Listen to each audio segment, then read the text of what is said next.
ജ്ഞാനം എന്നാൽ എന്താ? ഞാൻ ഇപ്പോൾ ഇവിടെ ആനന്ദമായിട്ടാണ് ഇരിക്കുന്നത്.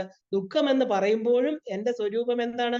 ആനന്ദമാണ്. പക്ഷെ നമ്മൾ പറയും ദുഃഖിയാണ് അല്ലെ? നമ്മൾ എപ്പോഴും പറയും എനിക്ക് ദുഃഖങ്ങൾ മാത്രമാണ്, എന്തൊക്കെ ദുഃഖങ്ങളാണ് എനിക്ക് കിട്ടിയത്. ഈ ദുഃഖം ആർക്കാണ് വന്നതെന്ന് ചിന്തിക്കുക. ദുഃഖം ആർക്ക് വന്നു? എന്റെ ശരീരത്തിന്, എന്റെ മനസ്സിന്. അല്ലാതെ എന്റെ അകത്തിരിക്കുന്ന ആനന്ദ സ്വരൂപത്തിന് വന്നു? ആനന്ദ സ്വരൂപത്തിനെ അറിയുന്നില്ല.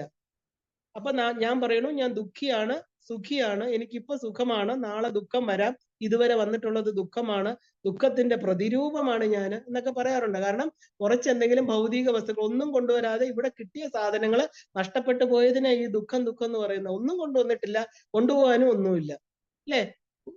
എന്താ പറയുക, നോ ലെസ് ലഗേജ്, യാത്ര വളരെ ഇതാവും, സുഗമമാവെന്ന് പറയും പോലെ ഒരു ലഗേജും ഇല്ലാതെ വന്നവരാ. ശരീരം മാത്രമാണ് ലഗേജ്, അതും ഇവിടെ ഉപേക്ഷിച്ചിട്ട് പോവാം.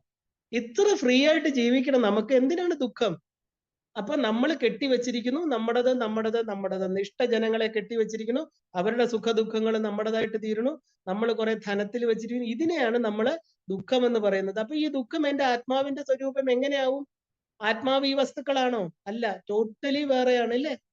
അത് നാശമില്ലാത്ത നിത്യസ്വരൂപമായിരിക്കുന്ന ആ ഒരു ജ്വലിച്ചുകൊണ്ടിരിക്കുന്ന അറിവാണ്. പ്യുവർ കോൺഷ്യസ്നെസ് എന്നൊക്കെ പറയും. പരശിവൻ പ്രകാശമാണ്. അവിടെ എന്താ പറയാ, അവിടെ അഗ്നിക്ക് തീപ്പെട്ടി കൊളുത്തിയിട്ടല്ല അവിടെ അഗ്നി കാണുന്നത്. അവിടെ നക്ഷത്രങ്ങളും സൂര്യനും ചന്ദ്രനും ഒന്നുമില്ല. അപ്പൊ സ്വപ്രകാശമായിട്ടിരിക്കുന്ന ആ പരമാത്മ ചൈതന്യത്തിന്റെ ഒരു ചെറിയ തുണ്ട് നമ്മുടെ ശരീരത്തിൽ ഇരിക്കുന്നത് കൊണ്ടാണ് ശരീരം ചൂടായിട്ടിരിക്കുന്നത്, ഈ ധർമ്മങ്ങളെല്ലാം നമ്മൾ അനുഷ്ഠിച്ചുകൊണ്ടിരിക്കുന്നത് അല്ലെ? അപ്പൊ ഈശ്വരൻ വേറെയല്ല, നമ്മൾ വേറെയല്ല. ഈശ്വരൻ ഉള്ളത് കൊണ്ടാണ്, അതാണ് കാരണം, ഉള്ളത് കൊണ്ടാണ് കാര്യമായിരിക്കുന്ന നമ്മൾ ഇരിക്കുന്നത്. അപ്പൊ കാരണം, നമ്മുടെ ശരീരം 3 ശരീരങ്ങൾ ഉണ്ടെന്ന് പറയും. ഈ കാണുന്ന സ്ഥൂല ശരീരം, സൂക്ഷ്മ ശരീരം, കാരണ ശരീരം. അപ്പൊ ഈ സൂക്ഷ്മ ശരീരം എന്ന് പറയുന്നതും സ്ഥൂല ശരീരവും നമ്മുടേതല്ല, കാരണം നശിച്ചു പോകുന്നതാണ്. ഏതാ സ്ഥൂല ശരീരം? ഈ കാണപ്പെടുന്ന രക്ത മാംസ നിബന്ധമായിരിക്കുന്ന ഈ കാണപ്പെടുന്ന ശരീരം. സൂക്ഷ്മ ശരീരമോ? മനസ്സ്, ബുദ്ധി, അഹങ്കാരം തുടങ്ങിയത് നമ്മൾ അതിനൊരു രൂപം കൊടുക്കണോ, അത് പ്രാണന്റെ കൂടെ ചേർത്ത് പറയണോ സൂക്ഷ്മ ശരീരം എന്ന്. എന്നാൽ വേറൊരു ശരീരമുണ്ട്, കാരണ ശരീരം. അത് ഭഗവാന്റെ ആണ് അല്ലെ? ആ കാരണം, ഇതിന് കാരണമായിരിക്കുന്ന ഒരു ശരീരവും നമ്മുടെ ഉള്ളിൽ തന്നെ ഉണ്ട്. അതുകൊണ്ടാണ് നമ്മൾ 3 ശരീരത്തിന് ഉടമസ്ഥരാ. എന്നിട്ടോ ദുഃഖിയാണോ എന്ന് പറയുന്നു അല്ലെ? അപ്പൊ എന്തുകൊണ്ടാണ് നമ്മൾ ദുഃഖിയാണെന്ന് പറയാൻ കാരണം? അപ്പൊ ഭഗവാൻ പറയുന്നു, ആഗമോ പായിനോ അനിത്യാഹ. ഈ ദുഃഖം പെർമനന്റ് അല്ല. നമ്മുടെ ഭർത്താവ് മരിച്ചു, അച്ഛൻ മരിച്ചു, ഇല്ലെങ്കിൽ അമ്മ മരിച്ചു, ആരെങ്കിലും മരിച്ചെങ്കിൽ കുറച്ചു നാൾ കഴിയുമ്പോൾ അത് നമ്മളെ വിട്ടുപോണു. എന്തുകൊണ്ടാ? ഇത് പെർമനന്റ് അല്ല. ശരീരത്തോട് ചേർന്നിരിക്കുന്ന ആളായിരുന്നു ഭർത്താവ്, ഇല്ലെങ്കിൽ മക്കള്, ഇല്ലെങ്കിൽ ബന്ധു. ആ ആള് പോയി കഴിഞ്ഞു, അദ്ദേഹത്തിന്റെ സമയമായപ്പോ അദ്ദേഹം പോയി, ഇല്ലെങ്കിൽ അമ്മ പോയി. അവർക്ക് വേറെ ശരീരം എടുക്കണം, അവർക്ക് നമ്മുടെ കൂടെ നിൽക്കാൻ പറ്റില്ല, അവർക്ക് വേറെ പണിയുണ്ട് അല്ലെ? അവരുടെ കർമ്മം അനുസരിച്ച് അവര് പോയി. അതിന് നമ്മളിവിടെ കരഞ്ഞുകൊണ്ടിരുന്നിട്ട് എന്താ കാര്യം? നമുക്ക് പണി കഴിയുമ്പോൾ നമ്മൾ പോകും. ഈ സുഖസ്വരൂപനായിരിക്കണ ഈശ്വരൻ നമ്മുടെ ഉള്ളിൽ ഉള്ളത് കൊണ്ടാണ് ഇത് നമുക്ക് മറക്കാൻ പറ്റുന്നത്. ഈ സുഖം ഇരിക്കുന്ന ഈ ആനന്ദം ഉള്ളത് കൊണ്ടാണ് സുഖം പതുക്കെ പതുക്കെ നമ്മളെ വിട്ടുപോകുന്നത്. മരണ ദിവസത്തിന്റെ അത്രം ആ സമയത്തുണ്ടാവുന്ന ദുഃഖം പിറ്റേ ദിവസം ഇല്ല, അതിന്റെ പിറ്റേ ദിവസം ഇല്ല. നമ്മൾ ഈ കരയുന്നതും അവരെ ഓർത്ത് കരയുന്നത് എന്താ? നമ്മുടെ ആലംബനം നഷ്ടപ്പെട്ടു എന്നുള്ള തോന്നൽ കൊണ്ടാ, അല്ലാതെ അവരോടുള്ള അമിതമായിട്ട് സ്നേഹമൊന്നുമല്ല.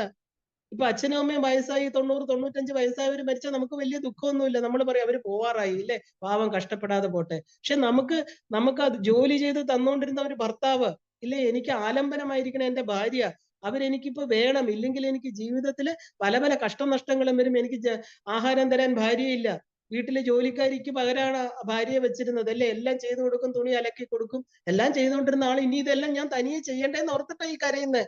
അല്ലാതെ ഭാര്യയോട് അത്ര അങ്ങ് സ്നേഹമുള്ള ആരാ ഉള്ളേ? ഇതൊക്കെ മഹർഷിമാരായിരിക്കണം. അത്രയും സ്പിരിച്വൽ ലെവലിലാണ് അവര് എല്ലാവർക്കും ഈക്വൽ ഇമ്പോർട്ടൻസ് കൊടുക്കും. നമ്മള് ഭർത്താവിനെ കാണുന്നത് നമുക്കൊരു തണലാണ്, സ്ത്രീക്ക് ഒരു തണലാണ് അല്ലേ? അച്ഛനമ്മമാര് കഴിഞ്ഞാൽ പിന്നെ ഭർത്താവ്. അദ്ദേഹം പോയി കഴിഞ്ഞാൽ അയ്യോ ഞാൻ ഒറ്റയ്ക്കായി, എനിക്ക് ആരിനി തരും? പല കാര്യങ്ങൾ അദ്ദേഹം ചെയ്തുകൊണ്ടിരുന്ന കാര്യങ്ങൾ നമ്മൾ ചെയ്യണ്ടേ? ഈ കാര്യങ്ങൾ നമുക്ക് ചെയ്യേണ്ടുന്ന ആ ഒരു വിഷമം, ഇതും കാലക്രമേണ നമ്മളെ വിട്ടുപോകും ഇല്ല? ഇതെന്നും നമ്മൾ പറഞ്ഞുകൊണ്ടിരിക്കോ? ഇല്ല, തനിയെ ചെയ്യാൻ പഠിക്കും. ആദ്യം ആ വിഷമം ഈ ഒരാഴ്ച 2 ആഴ്ച, അത് കഴിഞ്ഞ് 1 വർഷം, അതുവരെ നിൽക്കുള്ളൂ. ഇതല്ല 1 വർഷം വരെ പോയിട്ട് ഇന്ന് 10 ദിവസം നിൽക്കുന്നില്ല. 10 ദിവസം കഴിയുമ്പോഴത്തേക്കും സിനിമയ്ക്ക് പോകുന്ന ഭാര്യമാരെയും ഭർത്താക്കന്മാരെയും നമ്മൾ ഇന്ന് കാണുന്നത്. അത്ര ആനന്ദമാണ് അവർ വിട്ടുപോകുമ്പോൾ. ഇതൊന്നും പെർമനന്റ് അല്ലാത്ത കാര്യത്തിനെ ഓർത്താണ് ഈ പറഞ്ഞ എന്റെ നമ്മൾ കരഞ്ഞുകൊണ്ടിരിക്കുന്നത്. അപ്പൊ ഞാൻ ദുഃഖി എന്ന് പറയാൻ കാരണം എന്താ? ശരീരത്തോട് ചേർന്ന കുറെ നിസ്സാര വസ്തുക്കളില് ആ ഒരു ബുദ്ധി വച്ചിരിക്കണു, നമ്മളത് വിശ്വസിക്കണു അതാണെന്ന്. ആ വിശ്വാസം എപ്പോ മാറുന്നോ ഇതൊന്നും കരയേണ്ട കാര്യമില്ല. ഇവിടെ വന്നവരെല്ലാം ഒരു ദിവസം പോകും. നമ്മളുമായിട്ട് നമ്മുടെ ബന്ധുക്കള്, നമ്മുടെ അടുത്തവരെന്ന് പറയുന്നത് എന്താ? നമുക്ക് ഏതോ ജന്മങ്ങളിൽ അവരുമായിട്ടുള്ള കടമകളുണ്ട്, അത് തീർക്കാൻ വന്നവരാണ്. അവർ ഓരോന്ന് തീർത്തു കഴിഞ്ഞ് അവരും പോണം, നമ്മളും പോണം. You are in the queue. നമ്മൾ ക്യൂവിൽ നിൽക്കണവരാണ് ഇല്ല. എപ്പോഴാ പോകേണ്ടതെന്ന് നമുക്കറിയില്ല. അപ്പൊ ഇത് ദുഃഖിന്ന് ഇനി നമ്മൾ പറയാൻ പാടില്ല. എന്താ? നമ്മൾ ദുഃഖമുള്ളവരല്ല. ശരീരവുമായിട്ടുള്ള താതാത്മ്യം അത് വന്നു പോകും. ആകാശത്ത് മഴക്കാർ എപ്പോഴും നിൽക്കുന്നില്ല, മേഘം എപ്പോഴും നിൽക്കില്ല. കാറ്റ് വരുമ്പോൾ അതിങ്ങനെ നീങ്ങിക്കൊണ്ടേയിരിക്കും, ആകാശം തെളിയും ഇല്ലേ? അതുപോലെ ഈ ദുഃഖങ്ങളൊന്നും ശരീരവുമായിട്ട് ചേർന്നിരിക്കുന്നതായതുകൊണ്ട് വരുന്നതും പോകുന്നതുമാണ്. അത് നിത്യമല്ല അർജുന. നീ അതിൽ വിഷമിക്കരുത്. നിന്റെ ബന്ധുക്കളെ കൊല്ലുന്നു, നിന്റെ ബന്ധുക്കൾക്കെതിരെയാണ് നീ യുദ്ധം ചെയ്യണമെന്ന് വിചാരിക്കരുത്. അത് തെറ്റായിട്ടുള്ള കാരണമാണ്. ഞാൻ എന്താണ്? ഞാൻ അജനാണ്, നിത്യനാണ് അല്ലെ? നിത്യഹ സ്ഥാണു രജലോയം സനാതനഹ. അദ്ദേഹം തന്നെ പറയാണ്, ഭഗവാൻ തന്നെ പറയാണ്, ഞാൻ സനാതനനാണ്, ഒരു കാലത്തും നാശമില്ലാത്ത, കാലത്തിനും കാലത്തിനും ദേശത്തിനും ഒക്കെ അതിക്രമിച്ച് നിൽക്കുന്ന ആ ശക്തിയാണ് ഞാൻ. അതാണ് നിന്റെ ഉള്ളിലും ഇരിക്കുന്നത്. നീ ചെറിയ കാര്യങ്ങളിൽ ദുഃഖിക്കരുത്. അപ്പൊ നമ്മൾ ദുഃഖിയാണോ സുഖിയാണോ എന്നൊക്കെ നമ്മൾ തീരുമാനിക്കണം അല്ലെ? നമ്മുടെ കൂടെ ഈശ്വരൻ ഒപ്പം ഇരുന്നാണ് സാധന ചെയ്യുന്നത്. നമ്മുടെ കൂടെ യാത്ര ചെയ്തുകൊണ്ടിരിക്കണം. നമ്മുടെ ആ ഒരു കാറില് നമ്മൾ ഒറ്റയ്ക്കല്ല, നമ്മുടെ കൂടെ ആരിയ്ക്കുന്നു? ഭഗവാൻ കൂടെ ഇരിക്കുകയാണ് അല്ലെ? അപ്പൊ നമ്മുടെ ആ സ്വരൂപമായിട്ടിരിക്കുന്നു. അതാണ് അവിടെ ഇമ്പോർട്ടന്റ്. നമ്മുടെ കൂടെ ചുമ്മാ വരുന്ന ഒരാളല്ല, നമ്മുടെ സ്വരൂപം. അദ്ദേഹം ഇല്ലേ നമ്മളില്ല, ഈശ്വരൻ ഇല്ലെങ്കിൽ നമ്മളില്ല. അപ്പൊ ഈശ്വരൻ എവിടെയെങ്കിലും ഉണ്ടോ? എവിടെയെങ്കിലും ആണോ? അല്ല. ഇപ്പൊ എവിടെയാ? നമ്മുടെ കൂടെ. ഇത് പറഞ്ഞ് പറഞ്ഞ് പറഞ്ഞ് ഇനി അവസാനം നിധിധ്യാസനം പറയുന്നുണ്ട്. ഇതിനെ ഉറപ്പിക്കാതെ നമുക്ക് ഈ ദുഃഖങ്ങൾ നമ്മളെ വിട്ടു പോവില്ല. ഒരു സാധന ചെയ്തിട്ടും പ്രയോജനമില്ല. കാരണം എന്താ? നമ്മൾ എവിടെയോ ഇരിക്കുന്ന ഈശ്വരനെ കാണരുത്. നമുക്ക് ഈശ്വരനില് മോക്ഷമാണ്. ഈ മോക്ഷപദം എന്താണെന്ന് ഇനിയിപ്പോ ഇതിങ്ങനെ മനസ്സിലായിട്ട് വരുമ്പോഴാണ് നമ്മൾ മോക്ഷപദത്തിൽ എത്തിച്ചേരാൻ പോകുന്നത്. ഇവിടെ ഇപ്പൊ നമുക്ക് ഈ സത്യത്തെ ഉൾക്കൊണ്ടു കഴിഞ്ഞാൽ മോക്ഷമായി. ഇനി മോക്ഷം വേറൊരാൾ ഒരു ട്രെയിൽ വെച്ച് നമുക്ക് കൊണ്ട് തരണ്ട. നമുക്ക് കാക്കയ്ക്ക് ചോറ് കൊടുത്ത് മോക്ഷം മേടിച്ച് തരണ്ട ഇല്ലേ? 16 ദിവസം ബലിയിട്ടില്ലെങ്കിൽ മോക്ഷം കിട്ടൂല. ഇപ്പൊ എന്താ പറയാ, ആ ഒരു പിതൃക്കളെല്ലാം കോപിച്ച് നിൽക്കുകയാണ്. 33 പിതൃക്കൾ നമ്മുടെ ആ ലോകത്തേക്ക് കയറ്റില്ല. ഇതൊക്കെയാണ് നമ്മളോട് അസ്ട്രോളജേഴ്സ് പറയുന്നത് അല്ലേ? ആ ഒരു പിതൃകർമ്മ ഓക്കെ, പിതൃക്കളെല്ലാം വേണം നമുക്ക്. നമ്മുടെ DNA ആണ്. 7 തലമുറ നമുക്ക് ശരീരം തന്നവരാണ് അവരെല്ലാം. 33 പിതൃക്കൾ എന്ന് പറയുന്ന ശരീരം തന്നവരല്ല. 33 പേരെയാണ് നമ്മൾ പിതൃക്കൾ എന്ന് പറയുന്നത്. പിതൃലോകം വേറെയാണ് അല്ലെ? അപ്പൊ ആ ഏകാദശ രുദ്രന്മാരും ദ്വാദശ ആദിത്യന്മാരും അഷ്ടവസുക്കളും സൂര്യനും ചന്ദ്രനും ഞാനെന്ന് പറയുന്ന ബോധവും, ഈ 33 പേരെയാണ് പിതൃക്കൾ. അല്ലാതെ നമ്മുടെ പൂർവികരെ നമ്മൾ പറയണത് നമ്മുടെ ആൻസിസ്റ്റേഴ്സ്. അതിനെയാണ് കുലദേവത. കുലം നമ്മുടെ ശരീരം തരാൻ കാരണമായ ഒരു അച്ഛന്റെ അച്ഛന്റെ അച്ഛൻ, അമ്മയുടെ അമ്മയുടെ അമ്മ, ഇങ്ങനെ 7 തലമുറ. അവിടെ വരുന്ന ജനറ്റിക്കലായിരിക്കുന്ന രോഗങ്ങള്, അവിടെ വരുന്ന കർമ്മങ്ങള്, ദോഷങ്ങള് എല്ലാം കുറച്ച് ശതമാനം നമ്മളില് വന്നു ചേരും. കാരണം എന്താ? ശരീരം അവര് തന്നതാണ്, അവരിലൂടെ വന്നതാണ്. അല്ലാതെ ഈശ്വരൻ എന്ന് പറയുന്ന എൻറ്റിറ്റി ടോട്ടലി ഡിഫറെന്റ് ആണ്. അപ്പൊ ഈശ്വരനെ അറിയാൻ എന്താ? ആ ഒരു ഈശ്വരൻ നമ്മുടെ കൂടെ ഉണ്ട്. ഈശ്വരനെ അറിയാനുള്ള ജ്ഞാനലബ്ധിക്ക് വേണ്ടി മാത്രമാണ് നമ്മൾ എല്ലാ സാധനങ്ങളും, നമ്മുടെ ഉപാസന, ആസന എന്താ? അടുത്ത് ചെന്നിരിക്കാൻ, അടുത്തിരിക്കണം. എൻ്റെ അമ്മയുടെ അടുത്തിരിക്കണം. എനിക്ക് സാലോക്യമുക്തി വേണം, സായുജ്യം വേണം, സാമീപ്യം വേണം, സാലോക്യം വേണം ഇല്ലേ? ആ ലോകത്തിലിരിക്കണം. ആ ലോകം മണിദ്വീപം ഈ പറഞ്ഞ പ്രപഞ്ചത്തിന്റെ വെളിയിലല്ല. ഈ പറയുന്ന എന്താ പറയാ 284 ഭുവനങ്ങൾക്കപ്പുറമുള്ള ഭുവനേശ്വരി അല്ല അമ്മ. അമ്മ ഈ അണ്ടങ്ങളെ എല്ലാം സൃഷ്ടിച്ച് ബഹിരണ്ടങ്ങളിലെല്ലാം തന്നെ ഓരോ വസ്തുക്കളിലും അതിന്റെ ആത്മാവായിട്ടിരുന്ന്, അമ്മയുടെ ശരീരമായിട്ടിരുന്ന ഈ പ്രപഞ്ചത്തില് ആ ഇരിക്കുന്ന ഓരോ വസ്തുക്കളും അതിന്റെ ആത്മാവായിട്ട് അമ്മ കുടികൊള്ളുന്നു. അപ്പൊ അമ്മ എവിടെ പോവാനാ? നമ്മുടെ കൂടെ. അമ്മയുടെ ശരീരമാണ് ഈ പ്രപഞ്ചം. അതിനെയാണ് നമ്മള് വെളിയിൽ കാണുമ്പോൾ ലളിതാ ത്രിപുര സുന്ദരി, പ്രപഞ്ചരൂപിണി, പ്രകൃതി എന്ന് പറയണു. നമ്മുടെ ശരീരത്തിൽ ഇരിക്കുമ്പോ ആ എനർജിയെ നമ്മള് കുണ്ടലിനി ശക്തി, കുണ്ടലിനിയെ നമ്മുടെ ശരീരത്തിൽ ഒരു സെയിം എനർജിക്ക് വെളിയില് പ്രപഞ്ച വിശ്വരൂപത്തിൽ കാണുമ്പം ലളിതാ ത്രിപുര സുന്ദരി, നമ്മുടെ ശരീരത്തിൽ ഇരിക്കുമ്പോ കുണ്ടലിനി അല്ലെ? ആ കുണ്ടലിനി മൂലാധാരത്തിൽ ഇരിക്കുന്നു. സഹസ്രാര പത്മത്തില് ഈ പറയുന്ന പരശിവൻ എന്ന് പറയുന്ന ആ ഒരു നിഷ്കാമമായിട്ടിരിക്കുന്ന, യാതൊരു വിധത്തിലുള്ള എന്താ പറയാ അഴുക്കുകൾ പറ്റാതെ പ്യുവറായിട്ടിരിക്കുന്ന കൈലാസത്തിലിരിക്കുന്ന ആ ഒരു ശക്തി ശിവൻ, ഇവര് രണ്ടുപേരും നമ്മുടെ പ്രപഞ്ച മാതാപിതാക്കള് നമ്മുടെ കൂടെ സദാ ഇരിക്കുന്നു.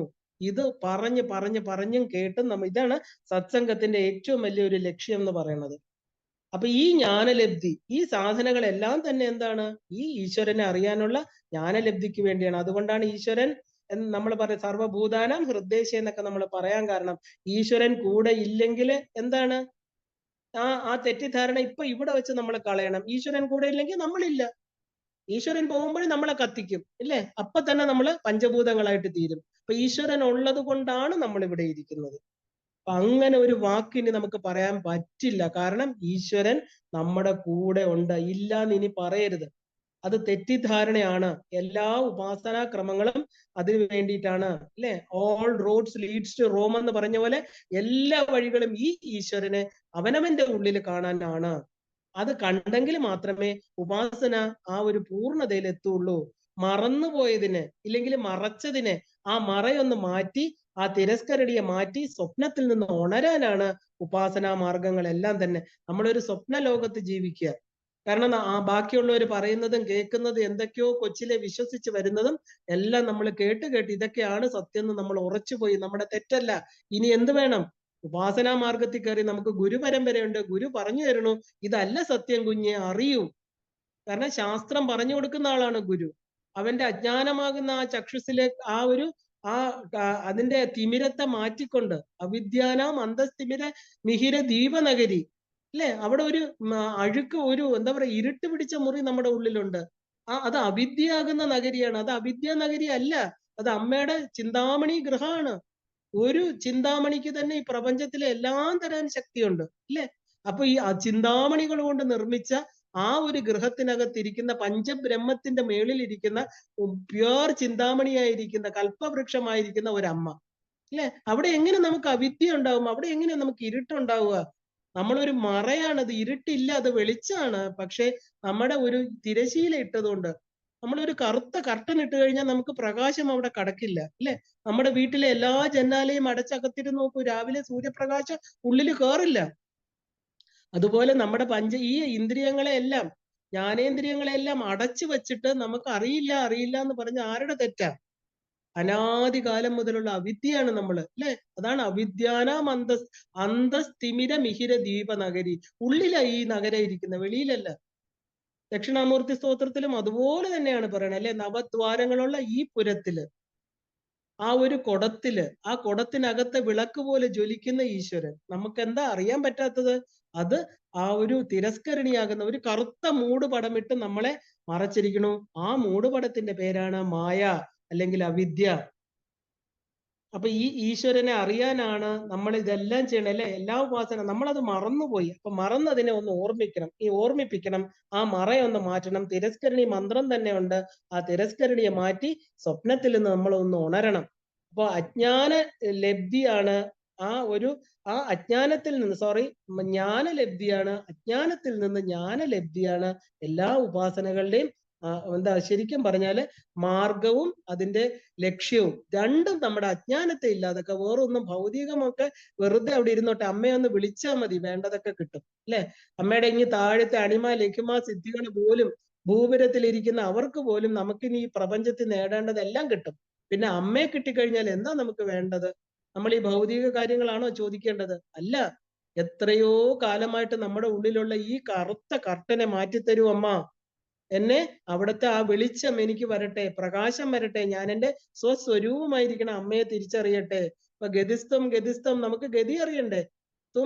ത്വം ഏകാ ഭവാനി എന്ന് പറഞ്ഞാൽ പോലെ, ഭവാനി എവിടെയാ ഇരിക്കുന്നേ? ഭവാനിയിലേക്കുള്ള വഴി നമ്മൾ അറിയണം. അതാണ് ജ്ഞാനലബ്ധി എന്ന് പറയുന്നത്. ഈ ഉപാസനകൾ നമുക്ക് തരുന്ന ആത്മവിദ്യ, പ്രത്യേകിച്ച് ശ്രീവിദ്യ ഉപാസന. ഇപ്പൊ സ്വപ്നത്തിൽ കണ്ട കാഴ്ചകൾ എന്തൊക്കെയാണ്? അത് ഉണർന്നപ്പോ സത്യമല്ല, അല്ലെ?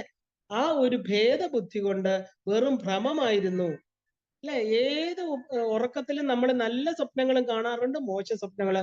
നല്ല സ്വപ്നത്തിൽ പൊട്ടിച്ചിരിക്കും, അല്ലെ? നമ്മൾ ഫ്രണ്ട്സിന്റെ കൂടെയൊക്കെ ഇങ്ങനെ എന്താ പറയില്ലെങ്കിൽ വലിയ വലിയ സ്വർഗലോകത്തൊക്കെ പറന്ന് നടക്കുന്നതായിട്ടൊക്കെ സ്വപ്നം കാണും. ചിലതിൽ ആന കുത്തുന്നു, ചിലയിടത്ത് അമ്പലത്തിൽ ഇരിക്കുന്നു. ഇങ്ങനെ പല നമ്മുടെ വാസനാ ശരീരം കൊണ്ടുവരുന്ന ആ പ്രേരണകൾക്കനുസരിച്ച് നമ്മൾ പല സ്വപ്നങ്ങളും കാണും. പക്ഷെ നമ്മൾ കരഞ്ഞോണ്ടായിരിക്കും ചിലപ്പോൾ എണീക്കുമ്പോ മനസ്സിലായി എന്താണ്? അയ്യോ, അത് സ്വപ്നമായിരുന്നു, വെറും ഒരു ഭ്രമമായിരുന്നു. അപ്പൊ തന്നെ നമ്മൾ അതിനെ കളയും, ഇല്ലേ? അതുപോലെ ഈ ശരീരം സത്യമാണ്, ഈ ജഗത്ത് സത്യമാണ് എന്ന് പറയുന്ന ഒരു മിഥ്യാഭ്രമത്തിൽ ഇരിക്കുന്നവരാണ് നമ്മൾ ഓരോരുത്തരും. അത് എന്തുകൊണ്ടാണ് അങ്ങനെ വന്നത്? ഭേദബുദ്ധി കൊണ്ട് വന്നതാണ്. ഭേദബുദ്ധി കൊണ്ടാണ് നമുക്ക് അങ്ങനെ തോന്നുന്നത്. ആ ഭ്രമം മാറ്റി സത്യത്തെ അറിഞ്ഞു കഴിഞ്ഞു. ഇപ്പോ നമ്മളിത് അറിഞ്ഞുകൊണ്ടിരിക്കുകയാണ്. പകുതി കാര്യങ്ങൾ ഇപ്പൊ അറിഞ്ഞു കഴിഞ്ഞു, ഇല്ലേ? അപ്പൊ ഇത് തന്നെ എന്താണ് ഈ ശരീരത്തിലിരുന്ന് കിട്ടേണ്ട മോക്ഷപദം. ഇപ്പൊ മോക്ഷപദത്തിലേക്ക് നമ്മൾ എത്തിക്കഴിഞ്ഞു, ഇല്ലേ? കാരണം ആ അവിദ്യ അറ്റ്ലീസ്റ്റ് കേട്ടു, അറിഞ്ഞു. ഇനി ഇത് അനുഭവത്തിൽ കൊണ്ടുവരണം. ജ്ഞാനം കൊണ്ടുള്ള മോക്ഷമാണ് സ്ഥിരമായിട്ടുള്ളത്. അപ്പോ ജ്ഞാനം കൊണ്ടുള്ള മോക്ഷ ലബ്ധിയാണ് സ്ഥിതം. അതിലാണ് നമ്മൾ ഇരിക്കുന്നത്. മോക്ഷത്തിലാണ് നമ്മൾ ഇരിക്കുന്നത്. മോക്ഷപദം എന്ന് പറയുന്നത് നമ്മൾ പരബ്രഹ്മത്തെയാ പറയുന്നത്, അല്ലേ? ആ പരബ്രഹ്മം നമ്മുടെ ഉള്ളിലിരുന്ന് നമ്മൾ ഏത് പദത്തിലാ ഇരിക്കുന്നത്? മോക്ഷപദത്തില്. അപ്പൊ നമ്മൾ മോക്ഷപദത്തിൽ ഇരുന്നോണ്ട് മോക്ഷം വേണേ മോക്ഷം വേണേ എന്ന് കരയുക, ഇല്ലേ?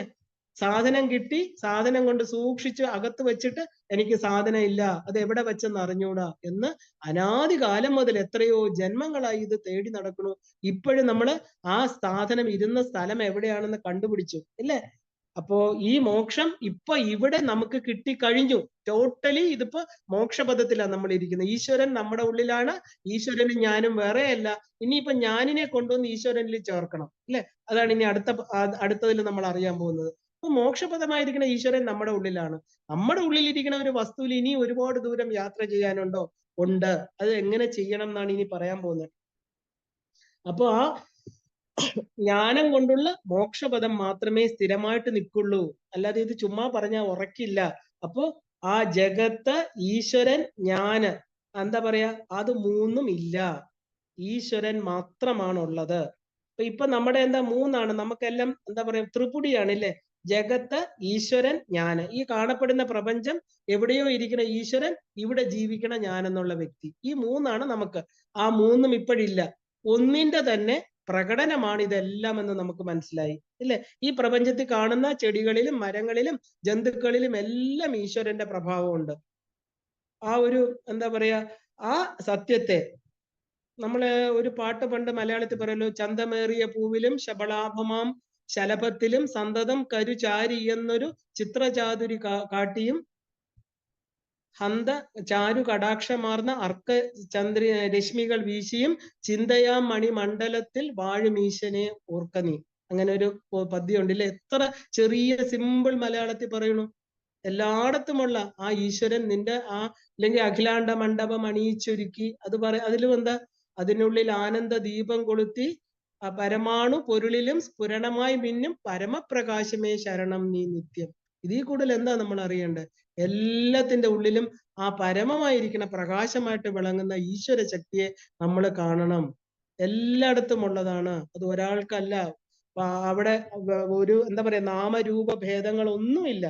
അപ്പൊ ഈ ഈശ്വരൻ, ജഗത്ത്, ഞാൻ എന്നുള്ള ത്രിപുടി എപ്പോഴില്ലാതാകുന്നു അതിന്റെ പേരാണ് മോക്ഷം. അപ്പൊ ഇപ്പൊ തന്നെ നമുക്കെല്ലാം മോക്ഷം കിട്ടിക്കഴിഞ്ഞില്ലേ? ഇനിയിപ്പോ എന്താ വേണ്ടേ? ഇതിനെ ഉറച്ചിരിക്കുക. ഇത് നാളെ മാറും. കാരണം ഇപ്പൊ കേട്ടോണ്ടിരിക്കുമ്പോ നല്ല സുഖമുണ്ട്, ഇതാണെന്ന് തോന്നും. ഇതിനെ ഉറപ്പിക്കണം നമ്മള്. അപ്പോ ഈ മുനിമാര്, മനനശീലമുള്ളവർക്ക് മാത്രമേ ഇത് ഉറപ്പിക്കാൻ പറ്റുള്ളൂ, അല്ലേ? അതായത് ഇത് കുറവില്ലാത്ത, അതായത് ആ ഒരു എന്താ പറയാ പൂർണ്ണമായിരിക്കുന്ന ആനന്ദമാണ്. അപ്പോ ഇത് ഈ ഋഷികളെല്ലാം പറയും, ഋഷി മുനിമാരെന്താ പറയണത്? ഇതിന് മാറ്റമില്ലാത്ത, കുറ്റമില്ലാത്ത പൂർണ്ണമായിരിക്കുന്ന ജ്ഞാനമാണ് ഇത്. നമുക്ക് പറഞ്ഞു തരുന്ന ആരാ? മുനികള്. മുനികൾ എന്ന് പറഞ്ഞാൽ ആരാ? മൗനശീലമുള്ളവര്, മനനം ചെയ്യുന്നവര്, മുനികള്, അല്ലെ? മൗനമായിരിക്കുന്നവര്. ഋഷിമുനിമാര് പറയണു ആ പരമപദം എന്ന് പറയുന്ന സച്ചിദാനന്ദം, അതിനെയാണ് നമ്മൾ മോക്ഷപദം എന്ന് പറയുന്നത്. ആ ആനന്ദം നിങ്ങളിൽ തന്നെ ഇരിക്കുകയാണ്, അത് വേറെ അല്ല, അല്ലേ? അപ്പോ ആ അടയപ്പെടേണ്ട, യാത്ര ചെയ്ത് എവിടെയെങ്കിലും പോയി കിട്ടേണ്ട വസ്തുവല്ല. എത്തേണ്ടത് നമ്മൾ എവിടെയാ? ഈ അകത്തോട്ടുള്ള സഞ്ചാരം. അതുകൊണ്ടാണ് രമണ മഹർഷി പറഞ്ഞത് എന്താ, വന്ന വഴിയെ പോ. നീ വന്ന വഴിയെ പോ. നമ്മൾ ഏത് വഴിയിലാ വന്ന്? ഈ സർവയോനി മുദ്ര കാണിക്കുന്ന എന്താ? അമ്മയുടെ മുമ്പില് ഈ യോനിയിൽ നിന്ന് ഞാൻ വന്നു, അമ്മ തിരിച്ചെനിക്ക് അവിടെ പോകണം. ഈ ത്രികണ്ഠ മുദ്ര കാണിക്കുന്ന എന്തിനാ? 3 ഖണ്ഡങ്ങളായിട്ട് നമ്മുടെ ആ അഗ്നിമണ്ഡലം, സൂര്യമണ്ഡലം, സോമമണ്ഡലം എന്ന് തിരിച്ചിരിക്കുന്ന പോലെ ത്രിപുടിയാണ് നമ്മളെ സെപ്പറേറ്റ് ചെയ്യുന്നത്. ത്രികോണങ്ങളാണ് ശ്രീചക്രത്തിൽ ഇരിക്കുന്ന 43 ത്രികോണം. ഈ ത്രികോണങ്ങളെ മനസ്സിലാക്കി ത്രിപുടി, ആ ത്രികോണാന്തര ദീപികായി അമ്മ ത്രികോണത്തിലും ഇരിക്കുന്നു, ബിന്ദുവിലും ഇരിക്കുന്നു. ബിന്ദുവിൽ വന്നപ്പോ അമ്മ ത്രികോണത്തിലാണോ ഇരിക്കുന്നത്? ബിന്ദുവാണ് ത്രികോണമായത്. ആ ബിന്ദുവിൽ നിന്ന് ഫസ്റ്റ് ഉള്ള ത്രികോണം 3, അതിൽ നിന്ന് എന്താ പറയുക 8, 8ൽ നിന്ന് 10, 10 അല്ലെ? ആ ഒരു അങ്ങനെ 14 ത്രികോണങ്ങൾ ചേർന്ന് 43 ത്രികോണങ്ങൾ. അമ്മ ഭൂമി പ്രപഞ്ചമായിട്ട് തീർന്നപ്പോ അമ്മ ഈ പറഞ്ഞ ത്രിപുടിക്കകത്ത്, ത്രികോണം എന്ന് പറഞ്ഞാൽ എന്താ? ത്രിപുടി എന്നേ അർത്ഥമുള്ളൂ. ഞാന്, ഈശ്വരൻ, ജഗത്ത്. അപ്പൊ ഈ മൂന്നിനകത്തിരിക്കുന്ന ആളും അമ്മ തന്നെ.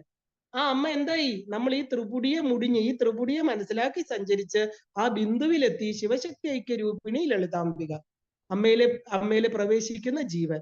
അതിനെയാണ് നമ്മൾ യാത്ര എന്ന് പറയുന്നത്. ഇത് ശരീരം കൊണ്ടുള്ള യാത്രയല്ല, മനസ്സുകൊണ്ടുള്ള യാത്രയാണ്. ഇപ്പൊ ഇവിടെ ഇത് അറിഞ്ഞാൽ ഈ ശരീരം വിട്ടു പോകുമ്പോ എവിടെയാണ് ലയിക്കേണ്ടതെന്ന് ആത്മാവിന് അറിയാം. നമ്മൾ പറഞ്ഞു കൊടുക്കണ്ട. നമ്മുടെ ഈ ഭേദബുദ്ധി മാത്രം ഒന്ന് മാറ്റിയാൽ മതി. അപ്പൊ ഈ സച്ചിദാനന്ദം ഇല്ലെങ്കിൽ പരമപദം ഈ ഋഷിമുനിമാര് കണ്ടെത്തി. അതുകൊണ്ട് അവര് മൗനികളായി. നമ്മളോ അല്ലെ? മൗന വ്യാഖ്യ പ്രകടിത പരബ്രഹ്മ തത്വം യുവാനം. പരബ്രഹ്മ തത്വം ഒരു 16 വയസ്സുള്ള കുട്ടിയായിട്ട് ഭഗവാൻ പരമശിവൻ വന്ന് സനകാദികൾക്ക് എന്താ പറഞ്ഞ? നിവൃത്തി മാർഗം പറഞ്ഞു കൊടുത്തു. എന്താ? മൗനത്തിലൂടെ അറിയേണ്ടതാണ്. മൗനിയായിട്ടിരിക്കൂ, അകത്തോട്ട് യാത്ര ചെയ്യൂ. എത്രത്തോളം പുറത്തേക്ക് വാക്കുകൾ വിടുന്നു അത്രത്തോളം നമ്മുടെ ഊർജം നമുക്ക് നഷ്ടപ്പെടും. പക്ഷെ നമ്മൾ ഈ സത്കാര്യങ്ങളാണ് പറയുന്നെങ്കിൽ നമുക്ക് ഊർജം വീണ്ടും വീണ്ടും വർദ്ധിക്കും. കാരണം എന്താ? പ്രപഞ്ചമൂർജമാണ്, നമ്മുടെ ഉള്ളിലിരിക്കുന്ന ഊർജമാണ്. രണ്ടും ഒന്ന് തന്നെയാണ്. ഈശ്വരൻ ഒന്നാണ് എന്നുള്ള സത്യമാണ് നമ്മൾ ഈ പറയുന്നത്. അതുകൊണ്ട് അവിടെ നഷ്ടം വരില്ല, എപ്പോഴും സ്റ്റെബിലൈസ് ചെയ്ത് നിൽക്കും, അല്ലെ?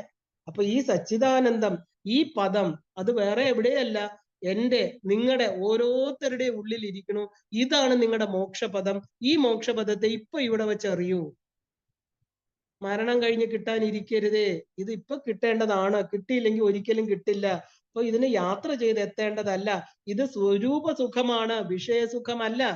ഇത് ആ സ്വരൂപത്തിൽ ഇരിക്കുമ്പോ കിട്ടുന്ന സുഖമാണ്. ഇതുള്ളത് കൊണ്ടാണ് നമുക്ക് സുഖം സുഖം എന്ന് തോന്നുന്നത്. ദുഃഖം വന്നാലും നമ്മൾ തിരിച്ചു സുഖത്തിലേക്ക് പോകുന്നത്. ഈ വിഷയങ്ങൾ നമുക്ക് സുഖം തരില്ല. പ്രപഞ്ച വസ്തുക്കൾ ജഡവസ്തുക്കളാ. അതിന് സ്വന്തമായിട്ട് പ്രകാശിക്കാനോ ചെയ്യാനോ ഉള്ള ഈ ശരീരം ഉൾപ്പെടെ ജഡമാണ്. ഈ ഈശ്വരൻ ഉള്ളത് കൊണ്ടാണ് നമുക്കത് ആണെന്ന് തോന്നുന്നത്, അല്ലെ?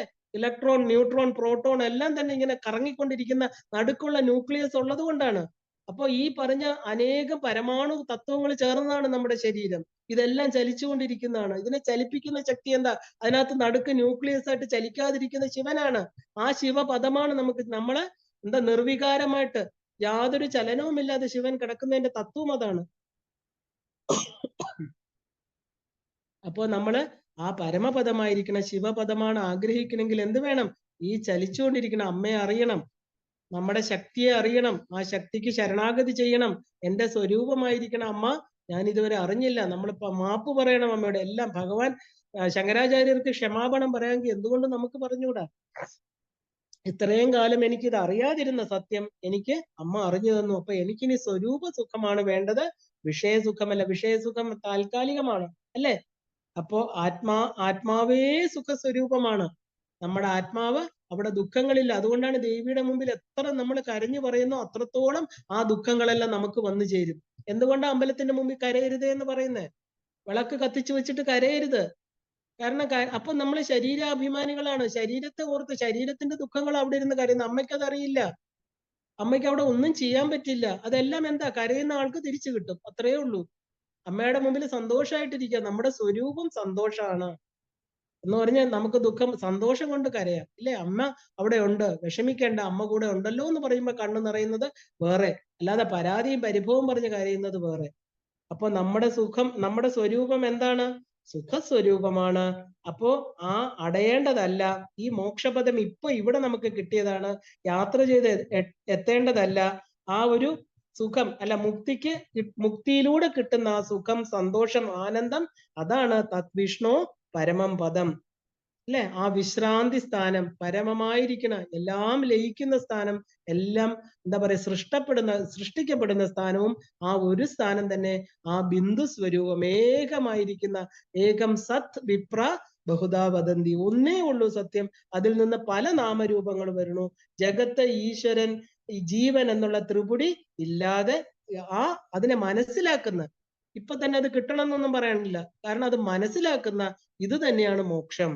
അടി വരയിട്ട് പറഞ്ഞോളൂ. എല്ലാ ശാസ്ത്രങ്ങളും ഇതാ പറയുന്നത്. ആ ത്രിപുടി മുടിയണം നമുക്ക്. അപ്പോ നമുക്ക് എന്തായി? ഈശ്വരനെ മനസ്സിലായി. ഈശ്വരൻ എന്ന നിർവിശേഷമായിരിക്കുന്ന ശുദ്ധ ബ്രഹ്മം, അതിന് ജീവൻ, ജഗത്ത് എന്നൊരു വിശേഷണങ്ങളില്ല. ഈശ്വരൻ മാത്രമേ ഉള്ളൂ. എന്താണ്? നാമരൂപങ്ങളെല്ലാം വന്നു പോകുന്നതാണ്. അപ്പോ ഈ ബ്രഹ്മം എന്നാൽ എന്താ? കേവല സ്വരൂപമാണ്, അദ്വൈതമാണ്. അവിടെ ദ്വൈതമില്ല. നമ്മളെ സംബന്ധിച്ച് ഈ പ്രപഞ്ചം എന്നാല് പ്രപഞ്ചം, ഞാന്, ഈശ്വരൻ, ഇവയെ മൂന്നായിട്ട് തിരിച്ച് ഓരോന്നിൽ നിന്ന് സുഖം വരുന്നു എന്ന് തരംതിരിച്ച് നമ്മൾ ചിന്തിക്കുന്നത് കൊണ്ടാണ് നമുക്ക് വിഷമങ്ങൾ വരുന്നത്. വിഷയഭോഗ സുഖം, ആ ഒരു ഭക്തിയിലെ സുഖം എല്ലാറ്റിനെയും നമ്മൾ വേറിട്ട് കാണുന്നു. നമ്മൾ വിഷയങ്ങളിൽ നിന്ന് കിട്ടുന്ന സുഖത്തിനെ വേറെ കാണുന്നു, ഭക്തിയിൽ കിട്ടുന്ന സുഖത്തെ വേറെ കാണുന്നു. എന്നാൽ ഈ ഇരിക്കുന്ന നമ്മൾക്ക് വിഷയസുഖം തരുന്നതും ഈശ്വരൻ്റെതാണോ എന്ന് അറിഞ്ഞാലോ? എല്ലാം ഈശ്വരനാണ്, ഇല്ലേ? എല്ലാ സുഖങ്ങളും ഈശ്വരന്റെ തന്നെയാണ്. ഈശ്വരൻ ഉള്ളിൽ ഉള്ളത് കൊണ്ടാണ് നമുക്ക് ആ സുഖത്തെ അനുഭവിക്കാൻ പറ്റുന്നത്. ഇതാണ് സത്യം.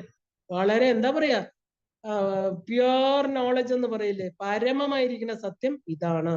നമ്മൾ വേറിട്ട് കാണുന്നതുകൊണ്ടാണ് നമുക്ക് ദുഃഖം വരുന്നത്. എന്നാൽ ഈ കിട്ടുന്ന സ്വരൂപ സുഖം എന്ന് പറയുന്നത് ജീവാത്മാ, പരമാത്മാ, ജഗത്ത് ഒന്നിൽ നിന്നും എന്താ പറയാ കിട്ടുന്ന, കണ്ണടച്ച കിട്ടുന്ന സുഖം അല്ല. ഇതിനെങ്ങനെ സെപ്പറേറ്റ് ആയിട്ട് കണ്ട് ജീവാത്മാ, പരമാത്മാ, ജഗത്ത്, ഇത് മൂന്നെണ്ണം, എനിക്ക് മൂന്നെണ്ണം ഉണ്ട്, ഇല്ലേ? എന്നിട്ട് കണ്ണടച്ച് ചുമ്മാ ഇരുന്ന ഈ സുഖം കിട്ടില്ല.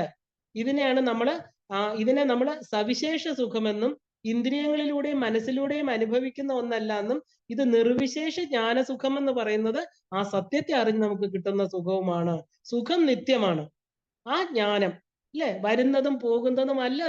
അത് വന്നു പോവില്ല, കിട്ടേണ്ടതുമല്ല, അറിയേണ്ടുന്നതാണ്. ഇതിന് വാക്കിങ്ങനെയാ. നമുക്ക് സാധനം, ഒരാൾ, ഒരു മെസ്സഞ്ചർ, അല്ലെങ്കിൽ ഒരു പോസ്റ്റ്മാൻ, അല്ലെങ്കിൽ ഒരു വ്യക്തി കൊണ്ട് തരേണ്ട സാധനം അല്ല സുഖം.